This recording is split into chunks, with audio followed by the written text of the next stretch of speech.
Bom dia, pessoal! Segundou com topografia! Bem-vindos a mais uma aula! Galera, vi lá que todo mundo mandou os exercícios, se eu ainda não corrigi, estarei corrigindo muito em breve, num período futuro, beleza? Hoje estamos aqui com a participação ilustre de JV, né? Jordênio e Thiago, que estão aí todo dia, não vieram hoje, parabéns, tô zoando. Uma galera que for assistir depois, por favor, se ficar alguma dúvida, manda mensagem, manda as dúvidas. Tá, eu vi que vocês entregaram os exercícios, e ninguém apareceu com dúvida, então a gente segue. Eu vou fazer uma aula gravada de correção de exercícios para vocês, para que fique claro o que aconteceu, como que faz os exercícios, para quem ainda está com dúvida. E eu solto a nota semana que vem, provavelmente, mas é rapidinho, tá bom? E aí a gente já vai começar na semana que vem a falar um pouco dos seminários e do projeto, tá bom? Então, hoje nós vamos finalizando aí planimetria. A gente vai ter mais 2 aulas sobre esse assunto, mas a gente já está meio na reta final. Acabar essa parte de conteúdo pesado, né? Então, a gente falou um pouco dos azimutes, das distâncias horizontais e de todas as fórmulas que a gente usa para calcular a distância entre 2 pontos em coordenadas planimétricas.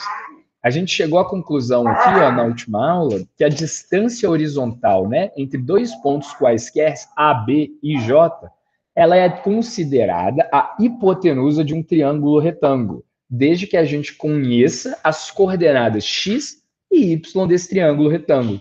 Então, ó, esses números aqui que parecem uma fórmula enorme de decorar, é facílimo, galera.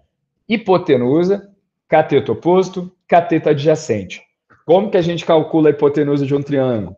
A soma do quadrado dos catetos é igual ao quadrado da hipotenusa. Então, a gente vai tirar a raiz quadrada do quadrado desse cateto e do quadrado desse cateto. E o que é o quadrado de cada cateto numa coordenada plana? Né? É a diferença, a variação, o delta x e y de cada uma dessas coordenadas. Então, ó, para uma distância horizontal qualquer, é só a gente fazer a variação do ponto consecutivo, ponto anterior. Ponto consecutivo, ponto anterior, e a gente tem a variação aqui. Belezinha? A gente pode encontrar também o ângulo A, que é considerado o rumo de um lado, que é dado pela arcotangente da variação ΔX desta y. Esse aqui eu vou colocar na lousa interativa, para não deixar dúvidas. Vamos lá. Cadê meu quadro ilustrativo maravilhoso, com a minha letra super top? Ei, meu Deus, hoje está. Fecharam a porta na minha mão hoje mais cedo, foi maravilhoso. Daqui a pouco minha unha cai. Bora lá. Nossa, que tão feio. Vamos definir um plano aqui, ó. O que eu estou falando de ângulo A, que é o rumo, né? O que é rumo mesmo, galera? Ah, sim. Rumo é o menor ângulo que qualquer linha faz com a direção norte-sul. Então, ó, temos aqui uma coordenada x e y. Temos aqui a indicação do a indicação do nosso norte. Bom? Então, aqui tem o Y, aqui tem o X. Léo, se eu estiver desenhando, não tá mostrando, não. Uai, que estranho, eu tava desenhando. Deixa eu ver o que eu tô compartilhando. Trocou pro Jamboard, mas não mostrou que você atualizou nele, não. Eu compartilhei o Jamboard errado. Muito obrigado. Agora vai. Apareceu aí? Agora foi. Agora foi. Então, ó, temos aqui o nosso ângulo A, que a gente vai definir o que ele é já já, direção Y, direção X, e aqui definido o norte, né? O que a gente tem quando a gente tem 2 pontos quaisquer? Eu vou colocar 3 aqui só para enfeitar. Né? Vamos fechar esse triângulo bonitinho aqui. Triângulo A,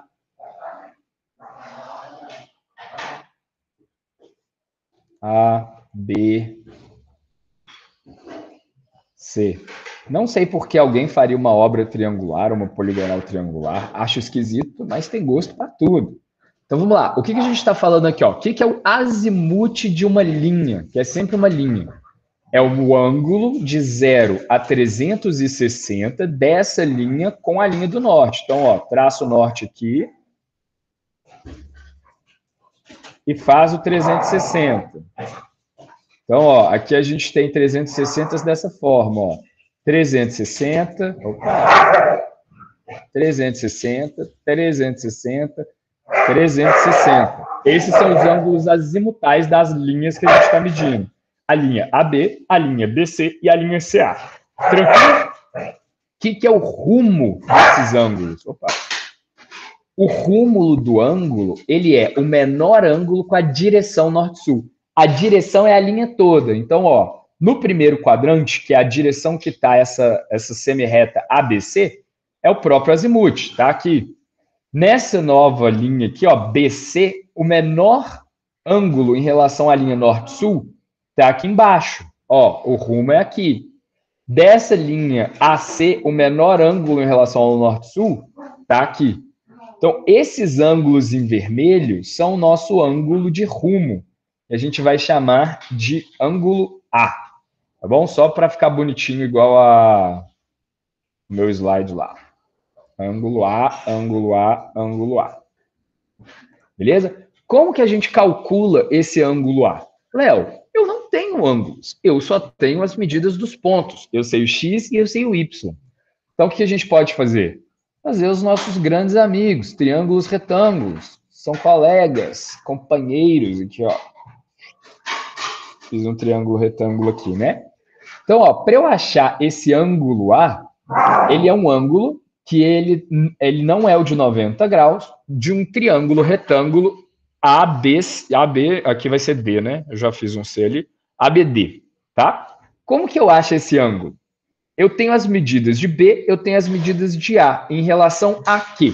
Em relação a Y, em relação a X. Em relação a X, em relação a Y.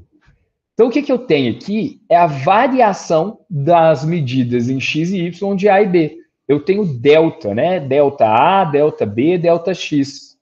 Ó, delta X de A e B, delta Y de A e B. Tranquilo? Então, eu sei que isso aqui, ó, vale a variação das medidas de X. E isso aqui é a variação das medidas de Y. Né? Vamos desenhar isso aqui, ó. Delta Y. Delta X. Tranquilo?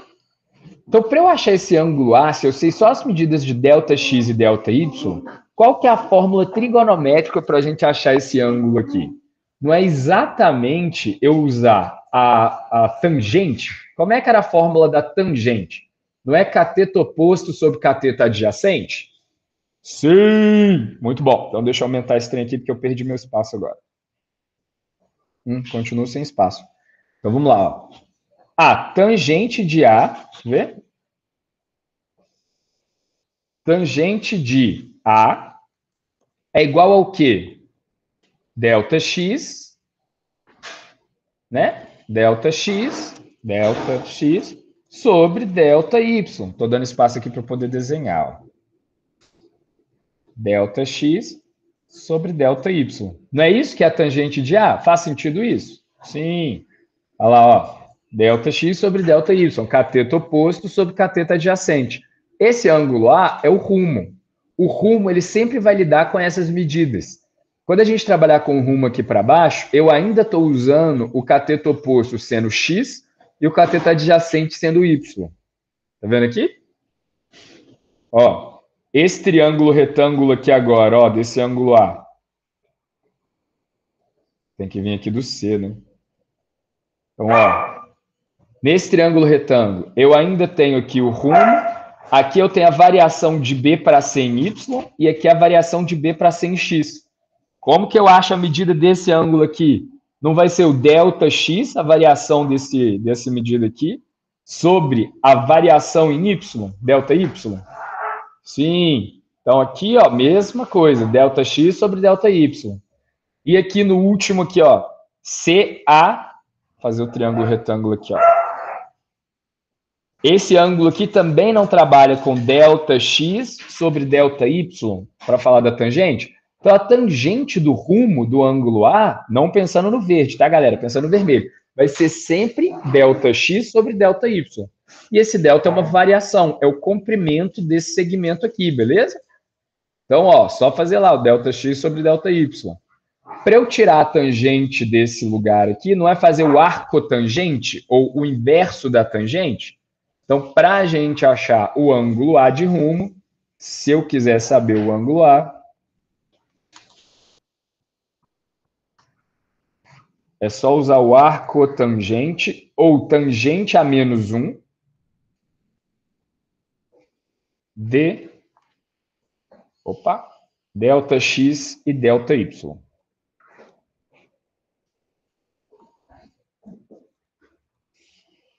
Faz sentido isso? Tranquilo, JV? Tranquilo, pessoas que nos assistem mais tarde? Essa fórmula fez sentido? Beleza. Gente, fórmula é uma coisa que assim, não precisa decorar, tá? Isso aqui tá na internet, copia e cola lá no Google o que vocês acham, mas é só usar a lógica de triângulo. A lógica do triângulo que a gente está trabalhando tem que estar muito clara. O que é cosseno, o que é seno, o que é tangente, o que é ângulo interno, externo, azimuth e rumo. Então, o rumo é o menor ângulo que faz com a linha norte e sul, independente se for para norte, para sul, para leste ou para oeste, sentido horário ou anti-horário. Tá vendo? Olha só como é que tá abrindo aqui diferente. O azimuth tem que ser sempre a partir do norte e vai no sentido horário, fazendo 360 graus. Beleza. Então, vamos avançar. Vou voltar aqui para nossa aulinha. Cadê a aulinha? Tá aqui. Então, ó que gracinha lá, ó. O ângulo A, que é o ângulo rumo, né? Se eu tenho as medidas planas, as coordenadas planas, retangulares, eu consigo encontrar a medida do ângulo A, né? Que é a arcotangente da variação das medidas de x e das medidas de y. Beleza? Como o ângulo A é o rumo e ele não indica o quadrante, né? Que igual a gente fala o rumo, a gente tem que sempre falar a direção. O rumo é norte, o rumo é leste, o rumo é nordeste, o rumo é sudoeste, sudeste ou noroeste, né? Ele não tem a indicação do quadrante, ele é um ângulo cru, é um ângulo puro lá. Então tá, como que eu resolvo esses meus problemas? Bom, a gente pode encontrar o azimuth para entender exatamente a direção daquele sentido, daquela linha. Ou eu posso simplesmente colocar, né, o nome do quadrante lá e resolvo o meu problema. Mas o que acontece? Para a gente achar o azimuth desse ângulo A, não basta simplesmente ver o valor. Porque o valor do ângulo A de rumo, ele sempre vai variar de 0 a 90 graus. É tanto que ele pode variar. E aí, a gente tem que entender onde que ele está na figura. Deixa eu ver como é que está aqui. Não. Então, ó, no primeiro quadrante, é essa porção aqui em cima, ó, nessa porção daqui. Como que é o nosso azimuth? O nosso azimuth é igual ao rumo. Por quê? O azimuth vai abrir aqui do norte, fazendo 360 até 90 graus aqui no primeiro quadrante, ó. E o nosso rumo? Qualquer linha que tiver aqui, a menor medida em relação à direção norte e sul vai ser o próprio ângulo de azimuth aqui do lado próximo da direção do norte. Tranquilo? Então, no primeiro quadrante, o rumo é sempre igual ao azimuth. Então, ó, o nosso ΔX vai ser positivo, o nosso ΔY também vai ser positivo. Como assim positivo e negativo, Léo? Uai, a gente viu ali que às vezes a gente trabalha com ΔX e ΔY de pontos que estão acima, abaixo, para frente ou para trás. Quando a gente fizer a variação, né, do segundo ponto menos o primeiro ponto, podemos encontrar valores negativos. Não se assustem. Quando a gente fizer a tangente lá, o arcotangente, esses valores negativos vão te dar um número bonito, maravilhoso de ângulo, tá bom? Isso é só posicionamento no círculo aí. Então, ó, vamos pensar aqui no segundo quadrante, essa parte aqui de baixo, ó, segundo quadrante é o rumo sudeste, né, apontando para sudeste. Aqui, os ângulos de azimuth, partindo lá do norte, eles vão ser maiores do que 90 e menores do que 180. Então, eles vão estar entre esses valores aqui, ó, de 90 a 180 para o azimuth. O rumo de qualquer linha aqui embaixo, ele ainda vai estar... Vamos tirar um print disso aqui para a gente trabalhar lá no... Como é que chama aquele negócio?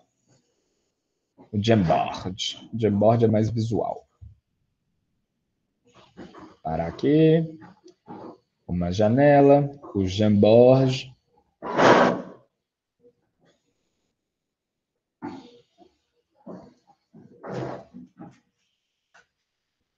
Carregando aí. Pronto. Aqui, ó. O que a gente quer mostrar aqui, ó? Quando a gente vai trabalhando no primeiro quadrante, olha lá, qualquer linha que eu fizer aqui no primeiro quadrante, o menor ângulo em relação à linha norte-sul é o próprio azimuth, ó. Azimuth aqui, azimuth aqui, azimuth aqui. Tranquilo? É o mais fácil de todos. Agora vamos para o segundo quadrante, ó.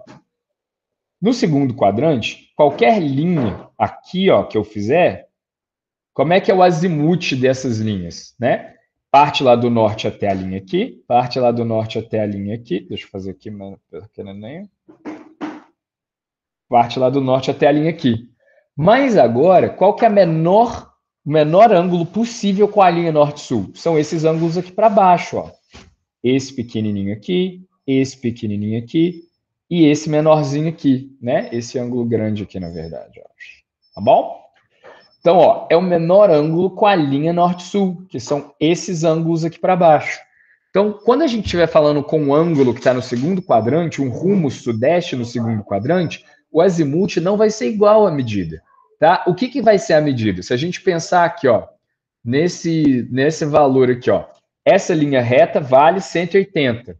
Quanto que vale esse ângulo azul aqui? Não é 180 menos o ângulo verde? Se é o ângulo azul é igual ao ângulo amarelo. Opa, peraí que eu fiz alguma coisa errada. É o ângulo amarelo, né? Opa, o ângulo amarelo. Menos o ângulo verde, a gente encontra o ângulo azul. Ou seja, 180 menos o azimuth para a gente encontrar o ângulo azul. Da mesma forma, para a gente encontrar o ângulo verde, que é o azimuth, eu vou pegar 180 menos o rumo, menos o azul. Então, se eu fizer 180 menos o azul, eu encontro o que é o verde, não é? Dessa forma, eu encontro o azimuth. Como que são as variações nesse quadrante? Delta x é positivo e delta y é negativo. Por quê? Para uma linha estar apontando aqui para baixo, olha onde é que meus pontos têm que estar. Meu ponto tem que estar aqui, né? O ponto A. E o meu ponto B. Opa! Meu ponto B tem que estar aqui para baixo. Se o meu ponto B está aqui para baixo, ó, y de B menos y de A, o y de B está para baixo, menos o y de A vai dar negativo. Então, meu delta y é negativo e o x de B é positivo.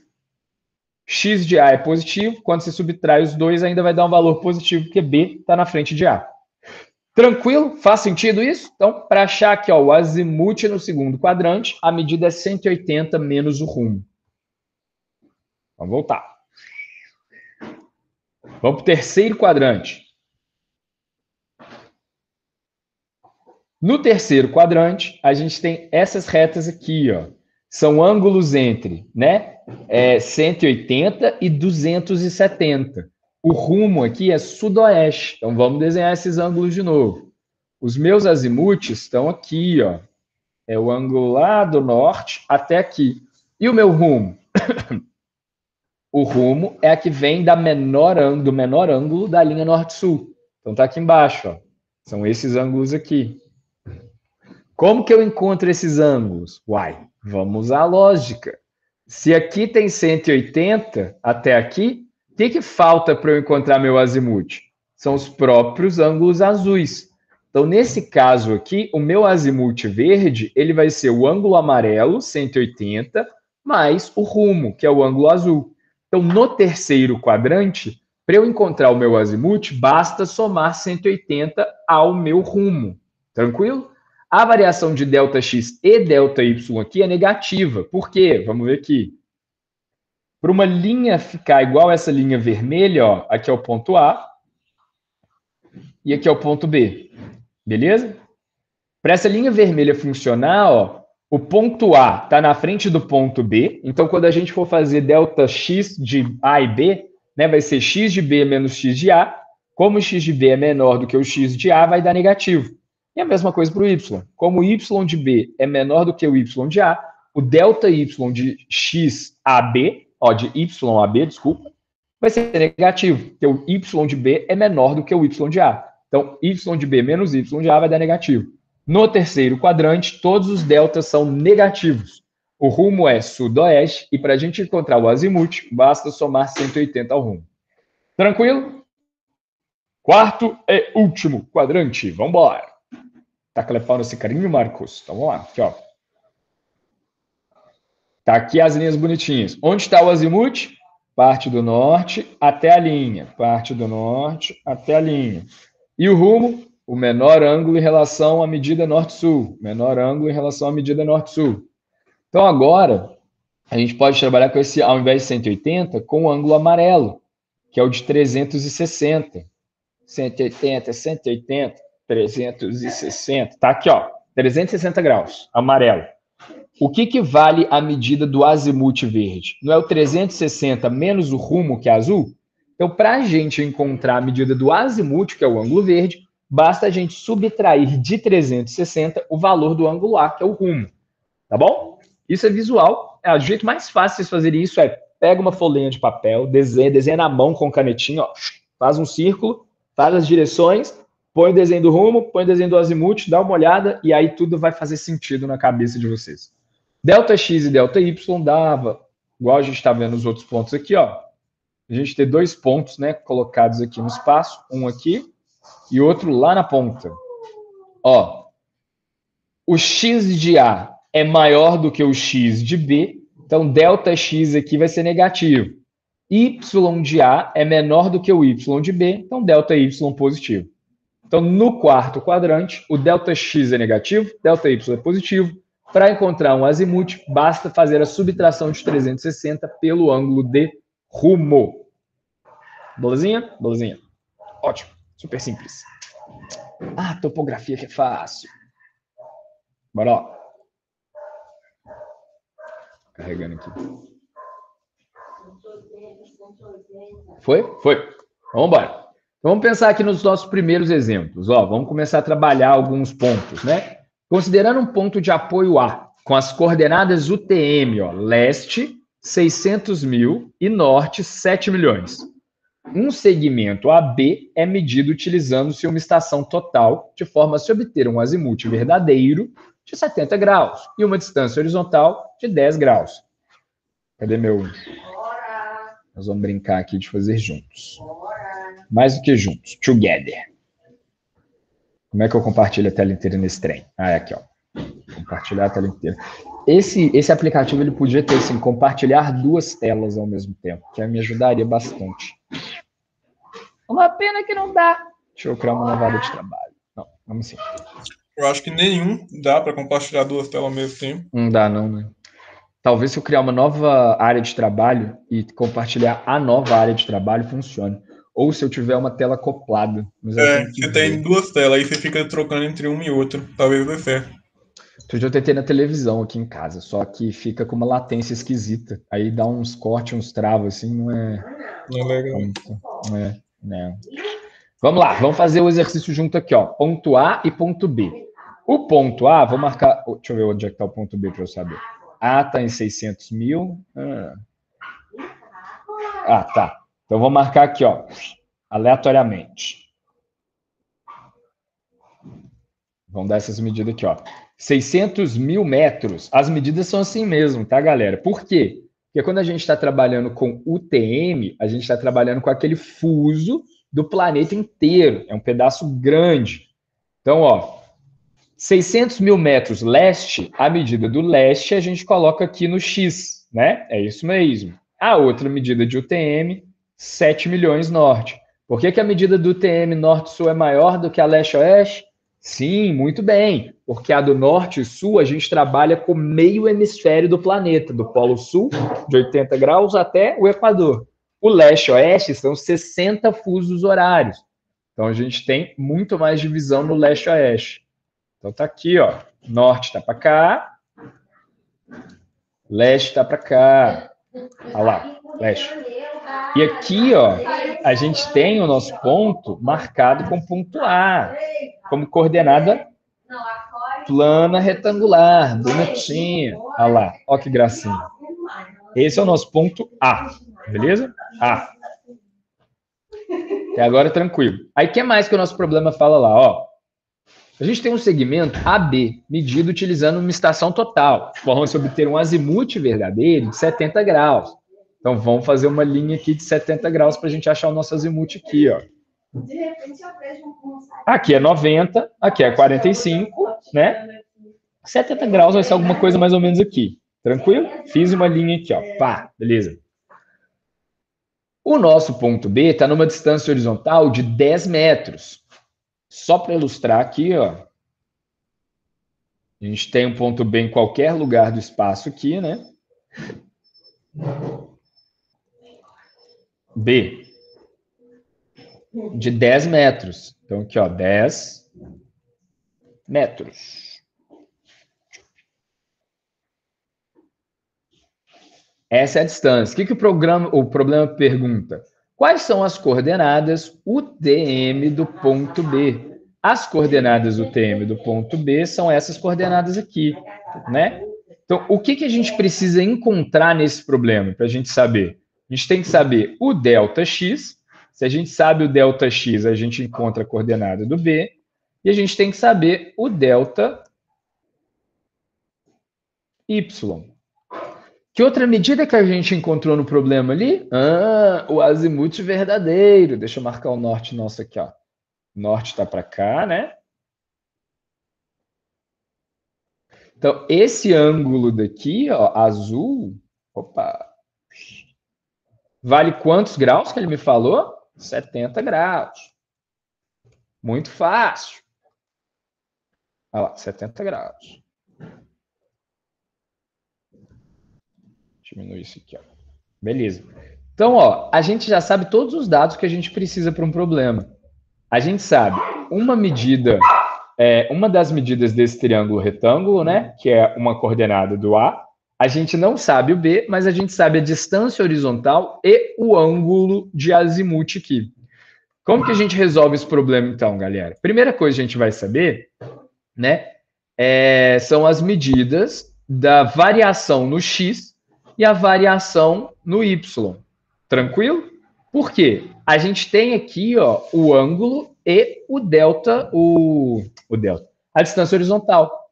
Vamos colocar ali no nosso desenho as nossas medidas, ó. O delta x não é esse lado aqui? Não é o cateto oposto? O delta y não é esse lado aqui? Que é o cateto adjacente? Cateto oposto e cateto adjacente. A gente não pode trabalhar com seno e cosseno? Então, vamos lá, ó. O que é o seno desse delta x? O delta x não é a variação no leste?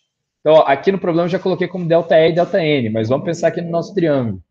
Nosso delta x aqui, ele pode ser relacionado com o seno, né, que é o cateto oposto. Então, ó, vamos lá. Seno do ângulo azimutal, que é 70, é igual a cateto oposto, delta x, sobre a hipotenusa, que é 10 metros, não é isso? Fez sentido aqui? Isso aí. Aí passa tranquilo demais, né? E acabou. É isso. Aí é fácil demais. Então, ó, seno de 70, vou jogar na calculadora. Olha que fácil. Tá certo aqui, degrees? Tá. 70, e a gente acha a função aqui, opa, degrees, seno. Olha lá, 0,93 é esse número aqui, ó. Então, ó, seno de 60 é igual a delta x sobre 10. Passo 10 para lá dividindo. Então, é isso daqui dividido por 10. Olha lá. Delta x está aqui. Beleza? Foi esse número que a gente achou lá? Não, passa multiplicando. Olha eu fazendo bobagem. É aí que eu tava reparando aqui. Número estranho aí. Não faz sentido isso não. Tio aqui é doido. Vamos lá. 70, seno, e multiplica, porque o 10 ali está dividindo. Então, nosso delta agora é o quê? 9,4 metros, né? 9,3969. Então, nosso delta x, é igual a esse número aí, em metros. Fez sentido, não fez? Tranquilo demais? Então, vamos relacionar agora o nosso delta y. Olha o delta y aqui, ó. Delta y é o cateto adjacente. Podemos usar o cosseno de 70. Então, se a gente usar o cosseno de 70, ó, cosseno de 70 é igual ao cateto adjacente, que é o delta y, sobre hipotenusa. 10 metros.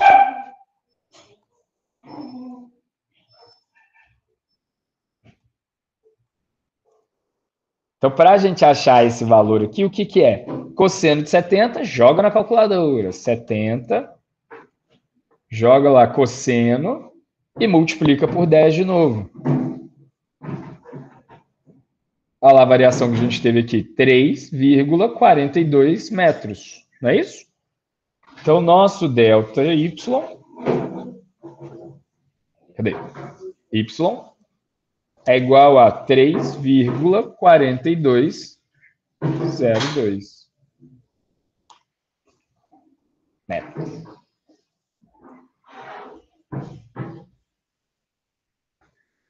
Opa! Então, beleza. A gente sabe agora o ΔX e o ΔY. Como é que eu encontro as medidas de X de B e Y de B? É só fazer a variação, a medida de A, né? Mais o ΔX e o ΔY. Então, ó, vamos voltar aqui. A medida do E de A a gente já sabe, 600 mil metros. A medida do norte de A, 7 milhões. Só somar as variações que a gente encontrou. Então, ó, delta leste é só somar o 9,397, né, arredondado aqui, e aqui 3,420, tá? Usando 4 algarismos significativos aí. Achamos essas medidas.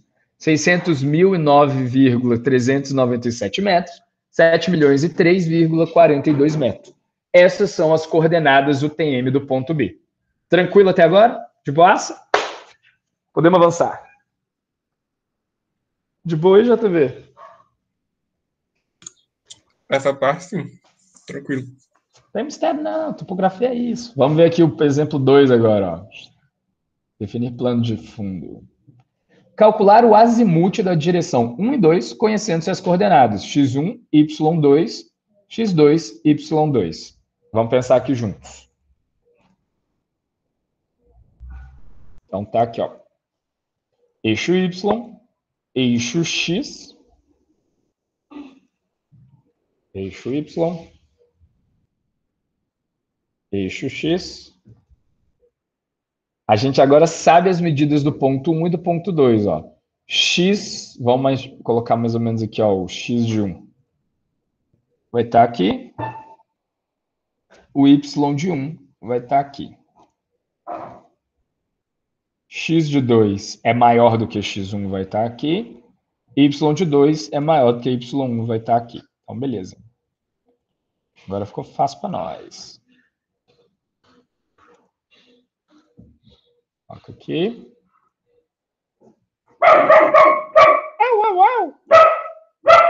E para cá. Ah, meu Deus, tudo errado. Boura.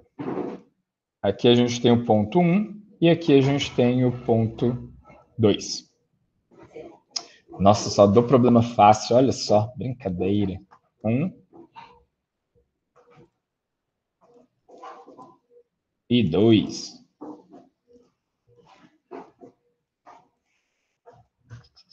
O que a gente sabe aqui? As medidas de x e y. Então, aproveitando a cor, essa aqui já está azul, 778,546 metros. Isso aqui é a medida de x de 2. Vou colocar aqui para a gente enxergar. E aqui o y de 2. 451,263 metros. Aqui vai ser vermelho. X de 1, 4, não, aqui é Y, né? 233,786 metros. E aqui o Y, o X de 1 mesmo, 459,234 metros. Ah, moleque, qual que pergunta? Calcule o azimuth da direção 1, 2. Então, o azimuth é a linha que a gente vai fazer aqui agora. Ó. A linha está aqui. O que é o azimuth? É o ângulo norte e sul. Vamos desenhar o norte aqui de verde, né? O nosso norte.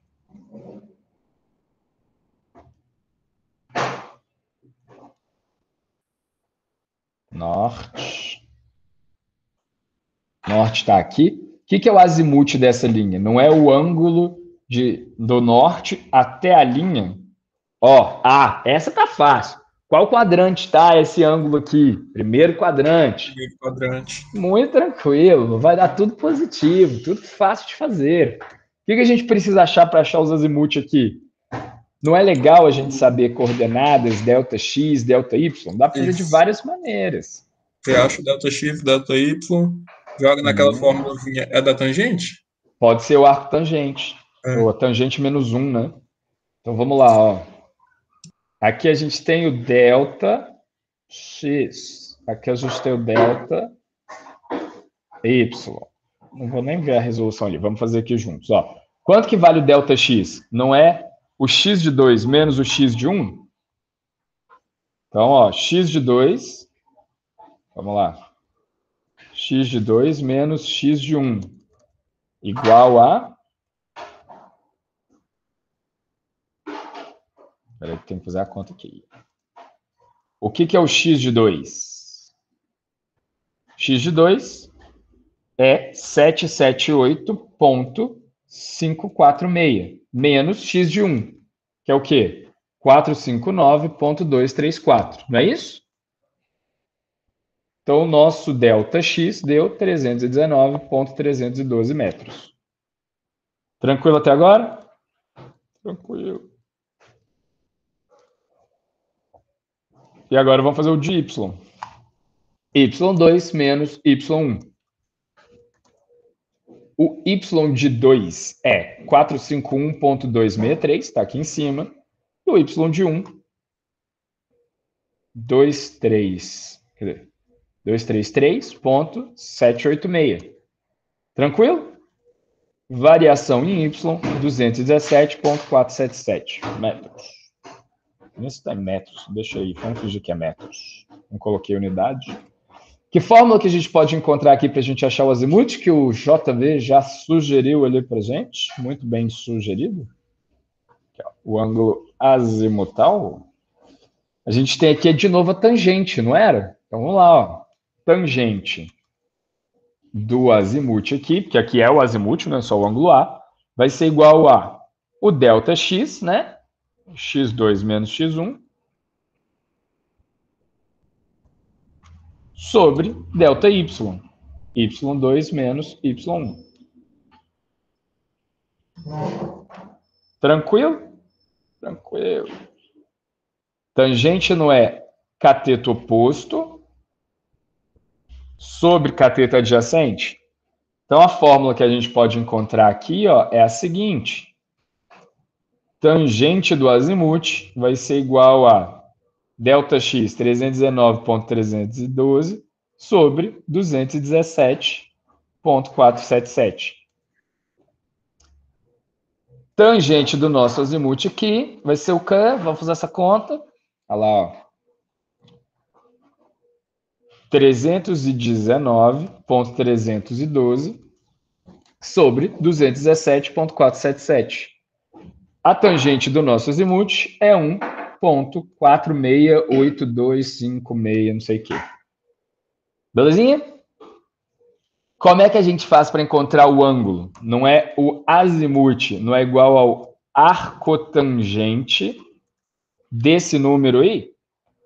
A gente tem o arcotangente, ou é a mesma coisa de dizer isso daqui, ó. Tangente a menos 1. É isso que significa o arcotangente. Então, ó, tangente a menos 1. Tranquilo? Tá fazendo sentido até agora? Todo mundo acompanhando aí. Como que eu faço na calculadora esse tangente a menos 1, Léo? O número está jogado aqui. Eu venho aqui, ó, função trigonométrica. Tangente está aqui, mas eu não quero a tangente, eu quero o arcotangente. Então eu clico em segunda derivada e encontro aqui, ó, tangente a menos 1. Ó, não acredito! Deu certo! Então, ó, nosso ângulo azimutal dessa vez vale 55,742 graus. Ângulo decimal. Então, o nosso azimuth é igual a esse número aí.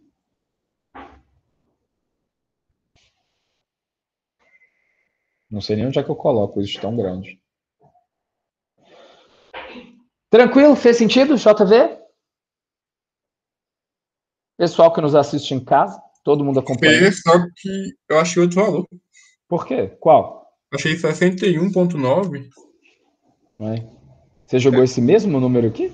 Uhum. tangente a menos 1 de Você não jogou, não foi 1.4. radiano, não? Não, 1.468. Se eu jogar de rádio, dá 0,97. Eu tava de grau. Não, grade. Você jogou É, grade? é, Grade é graduado, isso não é grau. Você tem que é, jogar em DEG, que é degree. DEG. DEG, beleza? Então é isso mesmo. Vê se funciona aí. É porque, pra gente, cara, a calculadora, ela é em inglês, né? E aí o que acontece? Deu DEG certo. do inglês é degree.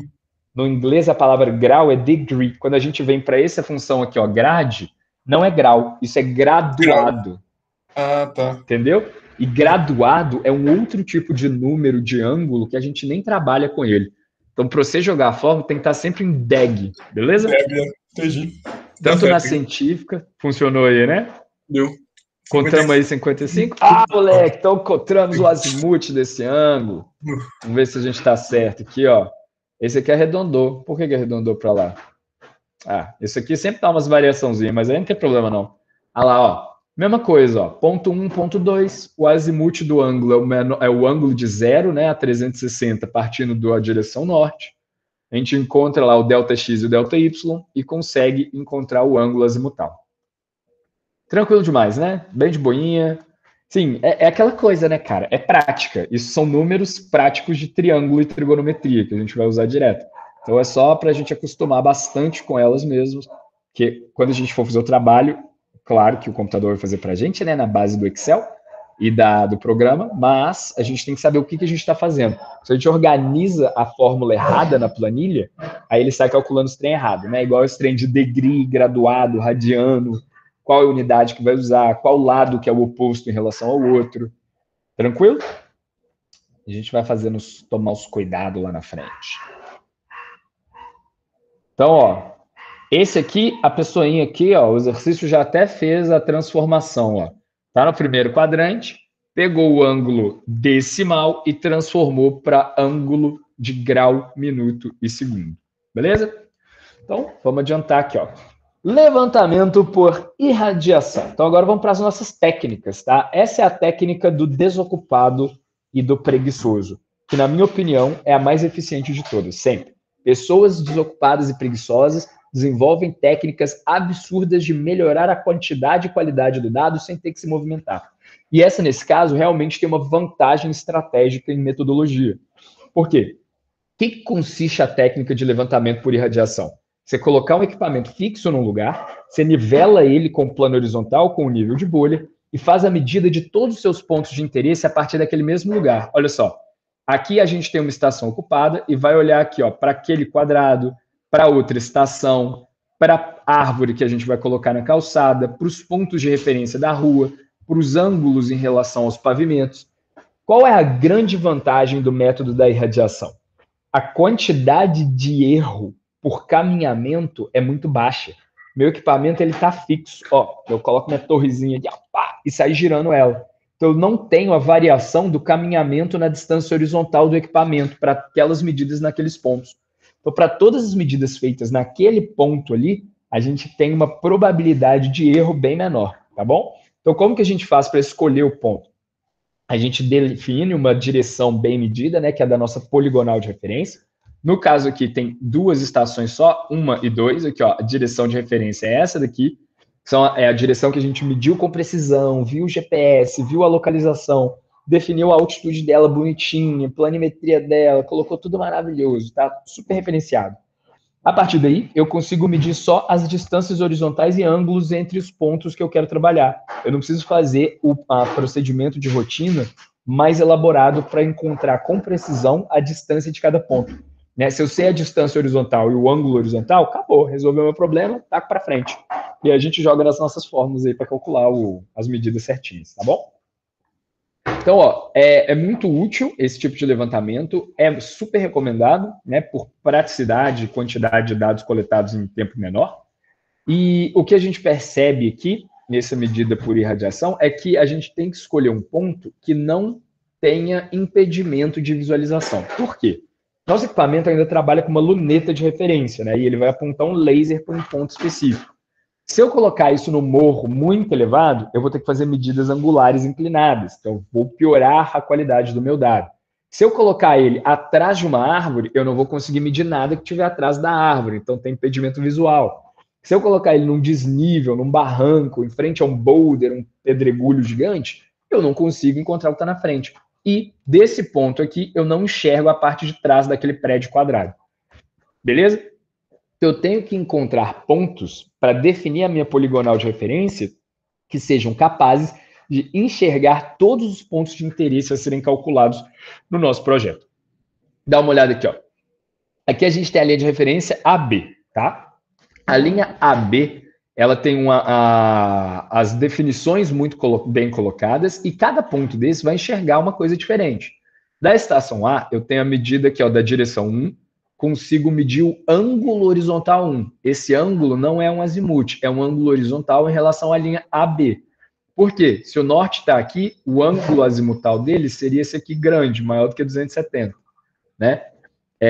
E o que a gente consegue ver? A gente consegue ver esse ponto, essa árvore, a outra estação de referência, alguns cantos da lagoa e a próprio ponto B. Do ponto B, eu estou mais próximo dessas árvores, até conseguiria ver aqui do ponto A.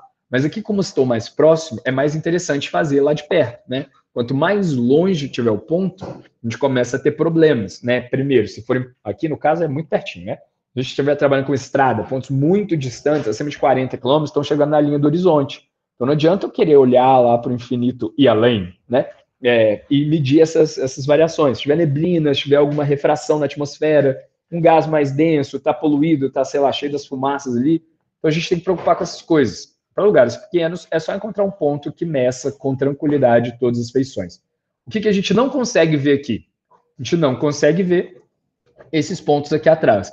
Então, a poligonal, essa linha AB, não é suficiente para definir todas as medidas dessa planta, tá? Eu preciso saber as distâncias da árvore aqui de trás, da parte de trás do prédio e das próximos pontos de interesse. Então, eu tenho que continuar traçando uma poligonal de referência. Olha que legal. Então, agora a gente criou aqui, ó, ao ponto C, D, E, F, G.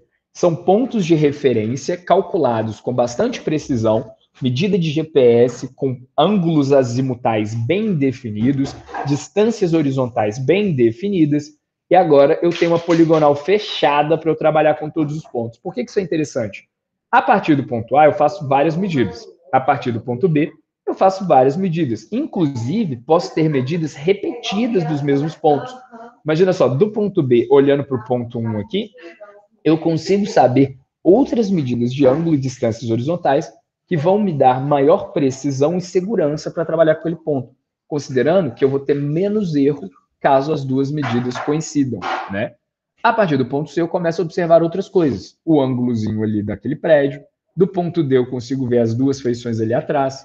Do ponto E, o outro ângulo do prédio, as duas árvores sobrando. Do ponto F, as partes de trás da lagoa. E do ponto G, a inclinação da lagoa. O interessante quando a gente tem curva é fazer vários pontos menores, mas existe um limite de tempo, dinheiro e disponibilidade. Eu não posso ficar lá 50 horas medindo milímetro a milímetro da lagoa. Então a gente faz aqui, ó, uma variação de referência, tá bom? Vai fazer o máximo de pontos possíveis.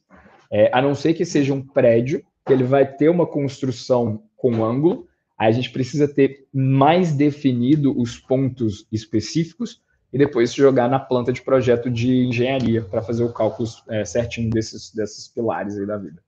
Belezinha? E o que eu meço aqui? Distâncias horizontais dos pontos de referência até o ponto observado e ângulos horizontais. Ó, repara aqui, eu estou medindo aqui um ângulo horizontal em relação à linha CD ou um ângulo horizontal em relação à linha BC. Interessante medir a máxima quantidade possível de ângulos. Tem alguém apontando para mim ali.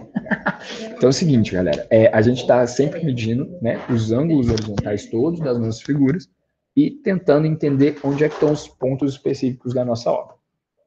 Tranquilo demais, isso é muito lógico. Vamos seguindo. Então, quais são as características do método de irradiação? Aquele que eu coloco no meu equipamento e aponto ele para vários lugares. Ó. Coloquei no ponto A e apontei para vários lugares. É um método que a gente vai fazer decomposição de coordenadas de triângulo coordenada polar. Afinal de contas, eu tenho o quê? Uma distância horizontal e um ângulo horizontal. Isso aí é uma coordenada polar, a gente já viu isso lá para trás, né? É extremamente efetivo para levantamento de pequenas áreas e plantas menores, né? Porque a gente não vai ter uma variação muito grande da distância horizontal, então não vai ter influência nas nossas medidas. Aí facilita, né? É mais fácil o trabalho. Ele é muito bom para medição de ângulos horizontais entre os segmentos, né? E ele serve como um auxílio ao caminhamento. Qual que era o caminhamento? O que vai medindo ponto a ponto na estação. Vai andando na estação e vai medindo olhando por estação. É uma execução simples, rápida e fácil. Minha favorita. O melhor é combinar os dois, né? Você faz o poligonal assim de caminhamento e vai colocando, caminhando o equipamento, fazendo irradiação por cada ponto, tá bom? É melhor do que fazer uma irradiação única ou duas irradiações. Faz mais sentido. Isso aqui é interessante, né? Isso aqui é uma relíquia. Vamos ver a relíquia aí, ó. O desenho, quando ele era feito no papel, né, ele é feito por coordenadas polares. Olha o equipamento aqui. A gente usa o polo, que é o centro, né, de referência, um transferidor e uma régua. Afinal de contas, o que é a coordenada polar? É um ponto de referência, uma linha que a gente sabe a distância horizontal e o ângulo que ela faz em relação à medida que a gente está calculando. Então, esse era o equipamento que a gente utilizava antigamente para fazer o desenho manual. Hoje os desenhos são feitos no computador, né? Então a gente joga o QGIS, a gente joga o próprio Excel, faz uma parte dos desenhos que a gente coloca as planilhas todas, né? E depois eles jogam no programa, o Google Earth ou qualquer outro software desse. O ArcGIS é o mais famoso da Esri, mas ele é pago, né? Ele é um software de licença paga. O QGIS, ele é gratuito. Inclusive tem link na descrição, siga aí na BIOS. Não, mentira. Tem link aí no Google Classroom para entrar o QGIS. Então, quem já estiver querendo dar uma adiantada, entender como é que funciona, tem tutoriais no YouTube, tem tutoriais no próprio site do QGIS, como instalar, como funcionar. É de graça, é liberado, e ele funciona bastante para a gente nessa questão de plotar as figuras. Mas assim que é feito, né? As coordenadas polares. A gente sabe a distância horizontal, que a gente calculou lá com a nossa estação total. A gente sabe o ângulo que a gente mediu, não com o teodolito mais, mas com a estação total, né? O ângulo horizontal, e a gente consegue medir todas essas variações. Tá bom? Então, a localização da nossa estação total, o nosso ponto A, está aqui dentro do nosso perímetro. Ele pode estar, né, interno ao polígono ou externo, para fora aqui, ó. Aqui, ó, pentágonozinho bonitinho. Relevância. Quanto ele estiver dentro do como é que chama isso aqui? Do polígono, é um pouco mais interessante, porque os erros e a distorção dos pontos ela é menor. Ó. Aqui o ponto 2 está muito distante da estação e o ponto 5 está distante. Aqui todos estão equidistantes. A equidistância garante a menor dispersão de erro. Então isso aqui seria um pouco mais interessante, se possível, mas nem sempre é possível. Tá? Então a gente trabalha com a nossa realidade. Posso colocar a estação total para dentro do nosso polígono ou para fora do nosso polígono. E quando a gente tem, né, as curvas, os traços, as variações, o que a gente faz? A gente precisa de um maior número de radiação, senão a gente não faz o desenho. Né? Então, aqui, ó, estou aqui na estação total. Para o nosso polígono principal aqui, que está retinho, é um ponto para cada, está ótimo. Agora, para essa curva aqui, eu tenho que sair fazendo várias irradiações. Quanto mais irradiações eu fizer, mais preciso vai ser o meu desenho, mais próximo da realidade vai ser o meu desenho, melhor vai ser o meu cálculo dessa curva aqui. E aí a gente usa as técnicas de cálculo de curva, aqueles gráficos de diferencial, integral, que a gente vai fazendo a integração aqui, tá? E a gente vai colocando o máximo de radiações possíveis. Quanto mais a gente fizer, mais pontos a gente tem, melhor vai ser o ligue pontos no final, tá bom? Essa é uma caderneta de campo, tá? Essa é uma caderneta antiga. Eu vou deixar para vocês um modelo de caderneta atualizada, que é o que eles usam no site do governo. Existe também um link para a norma NBR 13133, que é a norma de levantamentos topográficos com modelos de caderneta para serem utilizados. Lá tem um modelo em PDF, né, que a gente imprime usando papel. Mas como hoje a nossa rotina de trabalho está sempre associada a um celular, um tablet, um computador, é mais interessante ainda que a gente deixe tudo na forma do Excel, para a gente digitar mais rápido. Quais são as importâncias que a gente tem que anotar lá? A altura do instrumento, nome do ponto. Aqui, leituras estadimétricas é uma coisa que a gente não faz mais, né? É a leitura do fio superior, inferior e médio. São coisas do teodolito, como eu falei lá nas primeiras aulas, né? São as medidas dos fios das lunetas. A gente não preocupa com isso mais. Por quê? Porque a gente mede as distâncias horizontais e verticais direto no equipamento. Então, a gente não precisa calcular esse tipo de medida, tá? Ângulos horizontais e ângulo zenital, que é o ângulo vertical, e o ângulo horizontal, que é do azimuth lá. Não necessariamente azimuth, se quiser trabalhar com ângulo horizontal, tranquilo, depois você faz a conversão. Mas outra medida que a gente tem aqui que é muito mais interessante que isso, por conta da estação total, é a distância horizontal. A gente acha isso na hora. Tá? A distância horizontal, caso for a distância inclinada, a gente também consegue medir distância inclinada e facilita bastante. Ó, repara que aqui todos os ângulos zenitais estão próximos de 90. Por quê? Porque o equipamento está medindo no nível horizontal. Beleza? Aqui, ó, uma planta de exemplo, um desenho maravilhoso, super moderno, feito ontem em 2000. Durante essa execução, né, é importante que a gente vá fazendo croquis. Por quê? Tá, beleza. Vou fazer meu desenho, vou jogar no computador, vai ficar lindo, vou colocar uma imagem de satélite no fundo do Google Earth, vai ficar bonito pra caramba. Mas, cara, você tem que entender o que você está fazendo. O projeto de engenharia, ele não é simplesmente você chegar, coletar dados e plotar tudo. Não, porque existe a parte física real do mundo. Né? Existe a parte que a gente pode cometer alguns erros por conta da mínima variação do terreno. Então é legal você fazer um desenho para você já enxergar onde estão esses erros. Primeiro, para saber se você está errando, se o terreno está desnivelado, se às vezes a variação ali não é o que você esperava. Vai fazendo uns croquis, porque aí quando você chega no produto final, né, você já tem levantado todo aquele banco de dados e vai fazer mais sentido. Não precisa ser nenhum mestre do desenho, usa vários símbolos aí, ó, quadrados, triângulos, X, bola. O norte aqui está inclinado, né? Tem uma galera que gosta de trabalhar assim. E aí você vai fazendo esse croquisinho para resolver para você mais fácil, tá bom? Então, olha lá. O levantamento por poligonal é o caminhamento que a gente fala, né? Que é o melhor sentido de técnica. A gente vai acoplando uma técnica à outra. Então, essas medidas de caminhamento, elas são utilizadas principalmente em áreas muito grandes e com relevo acidentado. Por quê? O relevo muito acidentado, as montanhas, a gente não tem uma visão muito eficiente dos pontos para a técnica de radiação. E da mesma forma, se eu estou trabalhando com uma estrada, né? Eu não posso sair radiando todos os pontos de uma estrada. Imagina você de estrada Moca e Janaúba, tá? É uma estrada muito plana, muito longe, são 120, 130 quilômetros. Se eu quiser fazer todos os pontos a partir de uma medida, eu não vou conseguir fazer isso, né? Eu não vou colocar uma escada assim e sair medindo, está muito longe. Então, é mais interessante que eu vá caminhando ao longo da própria estrada para fazer a medida dos pontos que eu quero trabalhar. Então, eu faço medidas de vante e medidas de ré, né? Que é a medida do ponto à frente e do ponto atrás, para a gente saber. E define um sentido de caminhamento. Em geral, a gente usa o sentido horário, né? Esse sentido aqui. Isso é importante para definir quais ângulos vão ser os internos, quais vão ser os externos e como que a gente vai medir isso, tá?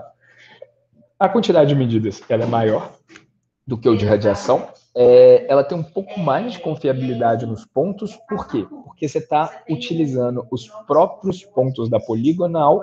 Nossa, da poligonal já ia falar do polígono. Os próprios pontos da poligonal principal, né, do polígono de referência, para fazer as medidas que você precisa. Então, por exemplo, se eu quero calcular a medida de um ponto, eu saio desse ponto, vou lá no outro ponto, meço a distância da linha para vante e para ré. Então, eu sei as medidas azimutais de vante, sei as medidas azimutais de ré, sei a coordenada específica do ponto, afinal, eu estou em cima da poligonal. Né? E esse caminhamento vai sendo mais preciso. Eu estou literalmente medindo o ponto que eu quero com o equipamento sobre ele. E não simplesmente olhando, fazendo uma visada para um lugar planejado no espaço. Tá bom? A gente vai medindo os lados dessa poligonal sucessivamente. Né? A gente pega o equipamento, coloca ele lá, faz o nível de bolha, mede a distância, tira o equipamento, põe nas costas, vai para o próximo ponto, põe o equipamento, faz as medidas. Né? Tem várias vantagens e várias desvantagens. A primeira desvantagem é clara, né? O tanto de trabalho que você vai ter caminhando em cima desses pontos. Carregar o equipamento, que é um equipamento pesado, fazer o nível de bolha, que pode demorar um tempo para você deixar no nível certinho do plano horizontal, levantar, travar tudo, fazer as medidas e ir seguindo, isso é bastante trabalhoso. Vantagem, você está medindo exatamente os pontos da própria poligonal, né? Então, os seus pontos de referência são a sua própria poligonal. Então, olha lá, ele é muito utilizado, em geral, tá? Para definir a poligonal base. Né? Por quê? Quando você vai definir a poligonal base, você não vai pegar um ponto e irradiar várias poligonais e pronto. Você vai com a sua estação de ponto em ponto para definir onde é que é o ponto GPS, afinal ela vai ser a referência.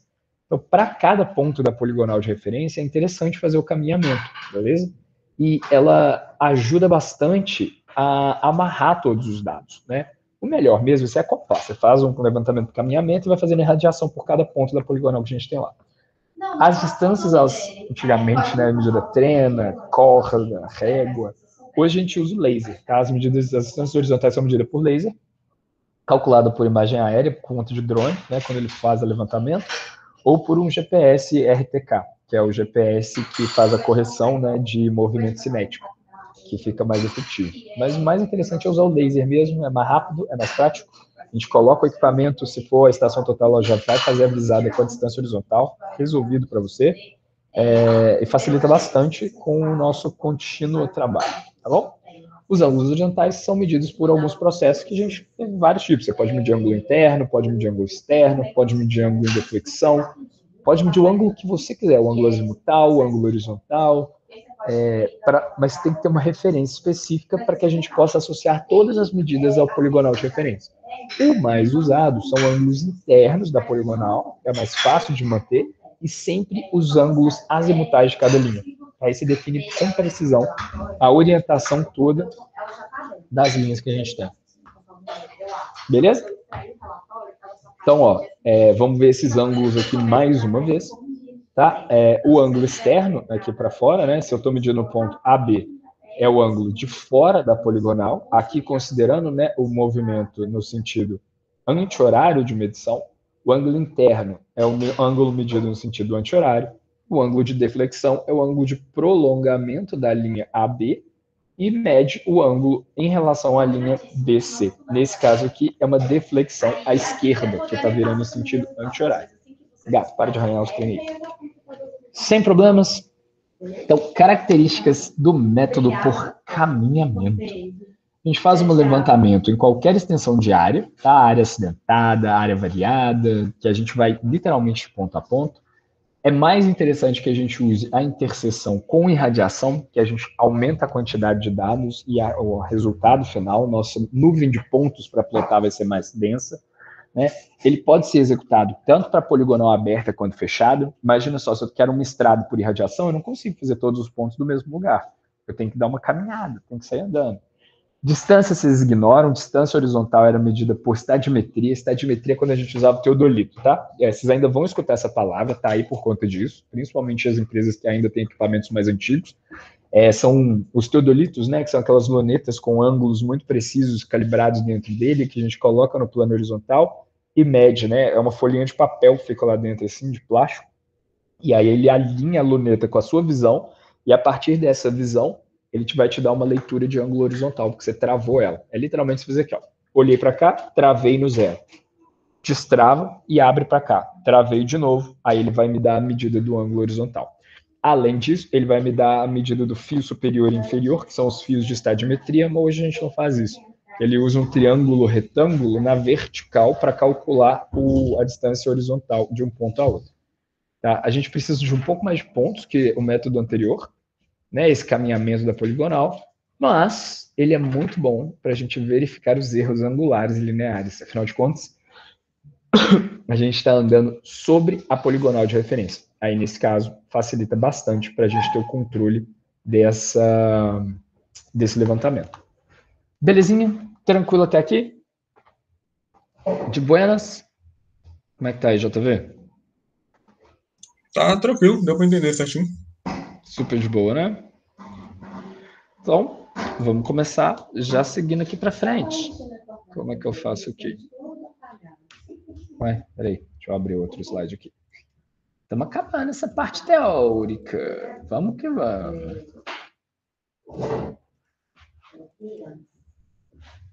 Aqui, ó. Onde é que partilha? Aqui, ó. Que horas são? 9h45. Ah, não, dá para mais um pouquinho. Então, vamos continuar aqui os nossos levantamentos planimétricos. Né? A gente viu isso aí na última aula, que é a aula que a gente acabou de falar. Então, como que a gente faz esse caminhamento, tá?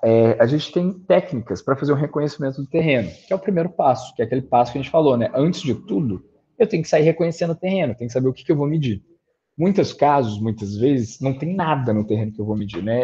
Literalmente, eu vou descampar, eu vou tirar a vegetação, vou fazer um nivelamento do terreno de terra para a gente poder fazer as medidas do terreno. Como que eu vou medir pontos de coisas que não foram colocadas, não foram planejadas, não foram postas ainda, né? Então a gente faz marcação de pontos de interesse. Deixa eu ver se tem aqui para os pontos do drone. Não. Então, uma das maneiras que a gente faz para colocar as medidas são as estacas, tá? A estaca é a melhor forma que a gente tem. Principalmente para a área que não está asfaltada nem nada. A gente coloca a estaca ali no chão e deixa ela marcadinha. Para o caso de drones, os pontos de referência, mesmo para o GPS RTK, a gente tem que fazer marcações no chão, que são dois quadrados, né? Um quadrado branco aqui e um quadrado branco aqui. A gente imagina um quadrado grande, dividido ao meio, nos dois lados, e pinta os dois setores, o primeiro quadrante e o terceiro quadrante. Isso, para quem está vindo de cima no drone, nos equipamentos, fica mais fácil de visualizar. A gente vai falar disso para frente quando tiver na aula específica de drones, mas é porque são as duas referências mais importantes que a gente usa, tanto para drone quanto para RTK. E as estacas para esses levantamentos de estação total e de nível, enfim. Bom, a gente pode usar qualquer coisa. Tem gente que usa uma zapata, que é tipo um pedaço de cimento embaixo. Tem gente que usa uma base de uma moeda de metal. Quando a gente vai colocar um ponto fixo, muito bem definido, né? Os marcos geodésicos, a gente coloca uma moeda de cimento, não, uma moeda de metal afundada num bloquinho de cimento. E aí a figura que a gente vai obter, né, a partir dessa delimitação, é a tal da poligonal. Quando a gente está numa obra civil, a gente costuma ainda, né, fazer a delimitação com barbante. Aí o pessoal da civil vai saber fazer melhor isso aí.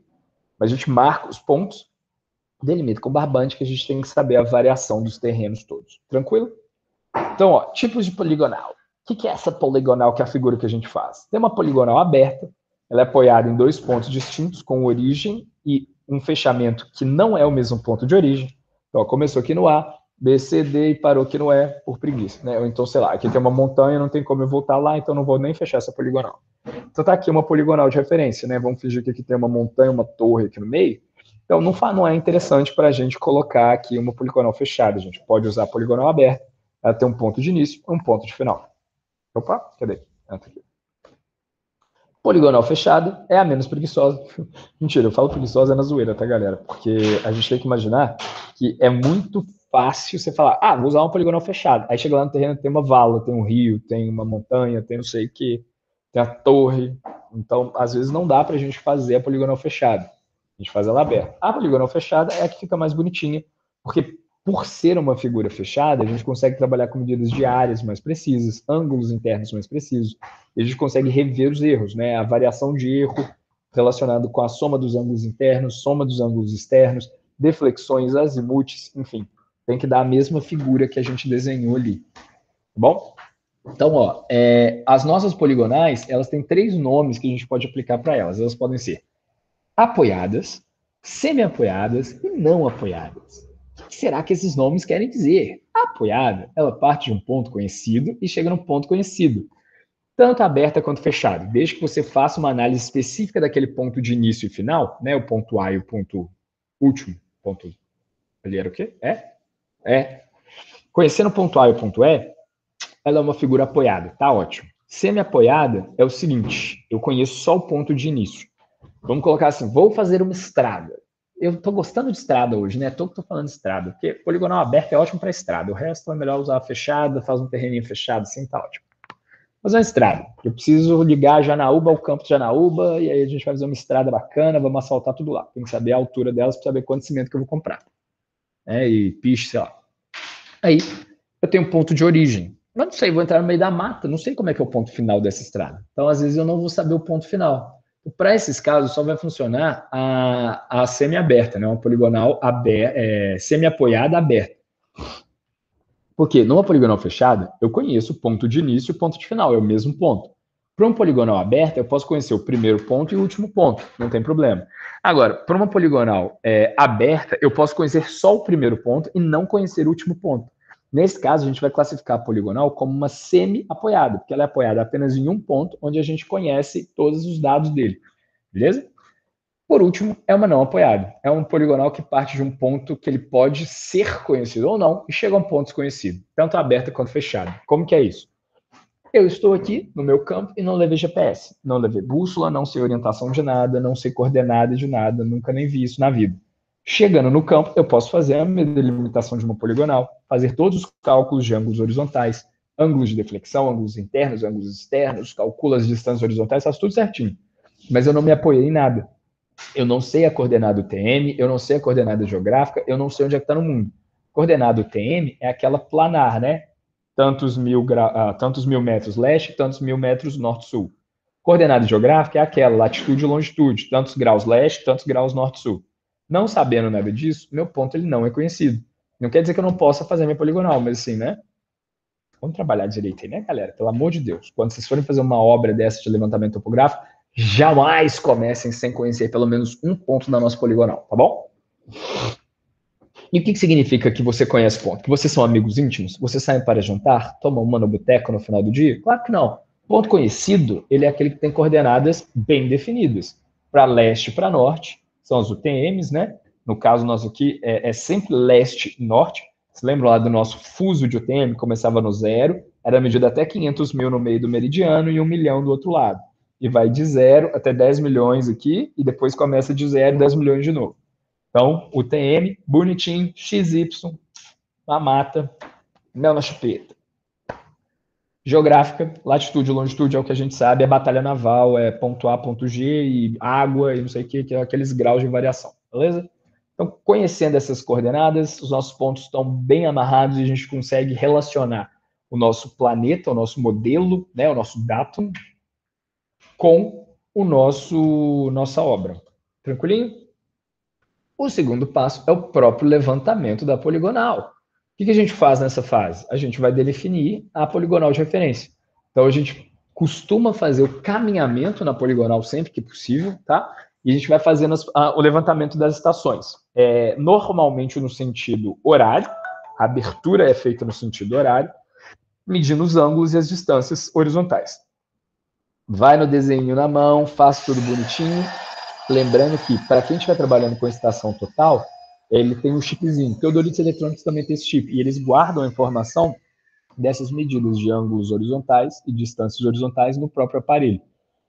Mas é sempre bom a gente ter anotando, isso é uma boa prática, tá? De levantamento topográfico e de qualquer obra de engenharia, que a gente saber os pontos e anotar numa caderneta, porque vai que, né, deu pau lá no sistema, não salvou o dado, não perdi o chipzinho. Então, é bom deixar ele salvo sempre e continuar com ele salvo em algum lugar. Salva no celular, joga na nuvem, deixa onde tiver, se tiver sinal de internet, tá bom? A medida e escolha vai muito do que foi contratado. Tanto você, topógrafo, né, futuro engenheiro aí, com a Topografias SA, e do que o cara quer. Às vezes o cara, né, quer fazer um levantamento básico, rápido, aí ele pede uma coisa mais simples, aí você não gasta tempo com tanta precisão, com tanto detalhe, e vai no que for combinado, né? Isso tudo está incluído no preço da obra. Depois a gente faz o quê? O famoso levantamento de detalhe. Deixei teodolito aqui, porque, né, algumas pessoas ainda vão deparar com teodolito. Hoje a gente usa muito estação total e droga. O detalhe é o levantamento do que você realmente quer. Por exemplo, vou construir um prédio. Se eu construir um prédio, eu tenho que ter primeiro a poligonal do meu terreno definida, depois eu vou saber os vértices do meu prédio. Então, ó, a gente usa o método para a gente trabalhar a localização de cada ponto do meu terreno, né? Às vezes a gente usa trena, ainda usa em alguns casos, ou o próprio método da irradiação, quando eu tenho a estação total e as medidas laser. O mais usual é a estação total. O Teodolito está totalmente em desuso, está bem antigo, mas vai daquele esquema, né? Depende de onde você está trabalhando, depende do que o pessoal tem.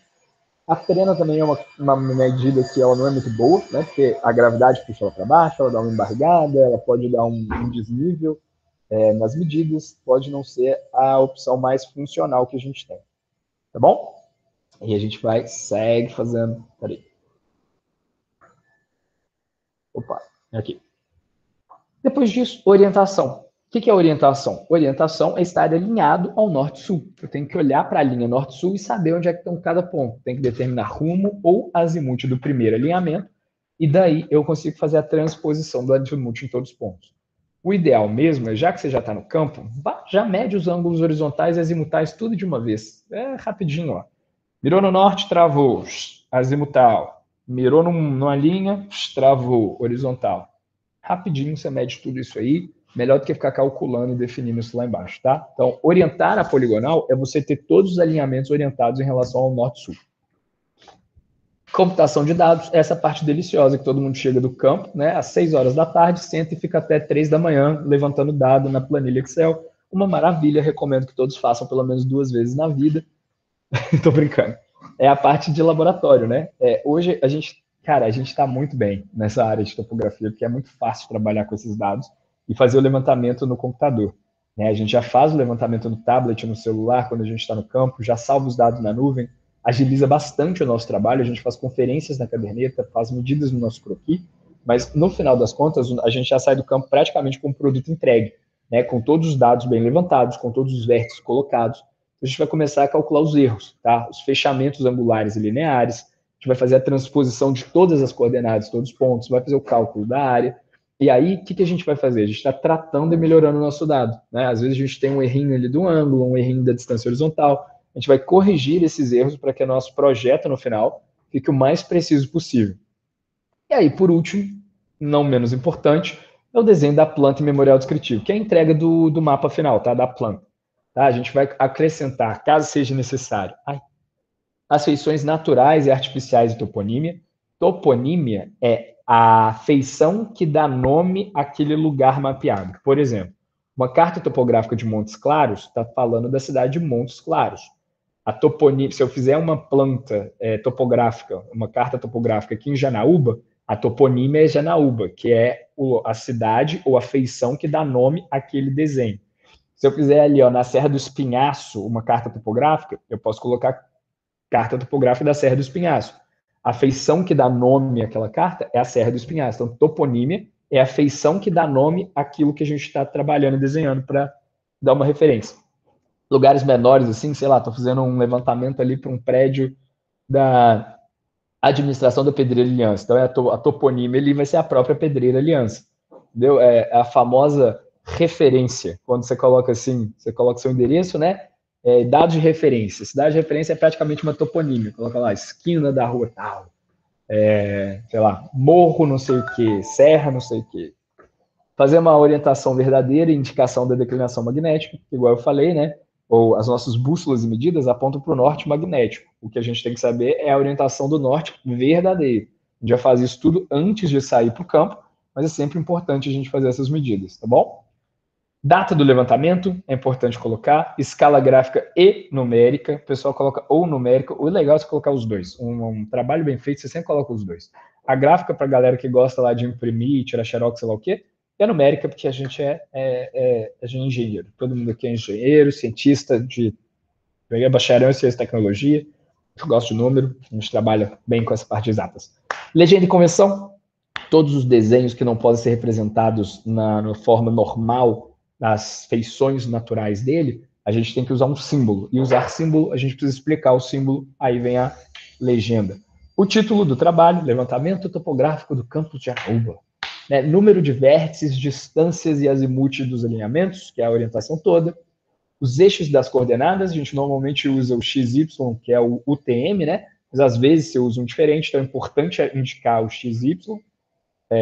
Por prática, a gente coloca o fuso UTM, a área e o perímetro da figura e quem são os responsáveis pela execução. Acho que por hoje chega. A gente já falou demais, fizemos o levantamento, a gente está chegando ao fim dos levantamentos planimétricos.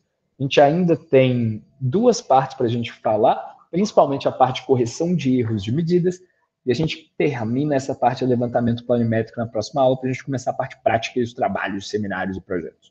Tranquilinho? Problemas até agora, JV? Acredito que não, tá tranquilo. Bem de boa, né? Pessoal que tá vendo aí à noite, se alguém tiver alguma dúvida, por favor, mandem mensagem, mandem WhatsApp, mandem e-mail, mandem dúvidas. E, na medida do possível, quando eu puder olhar, eu respondo vocês. Tá joia? Um abraço e a gente se encontra na quarta-feira. Quarta-feira. Alô, galera!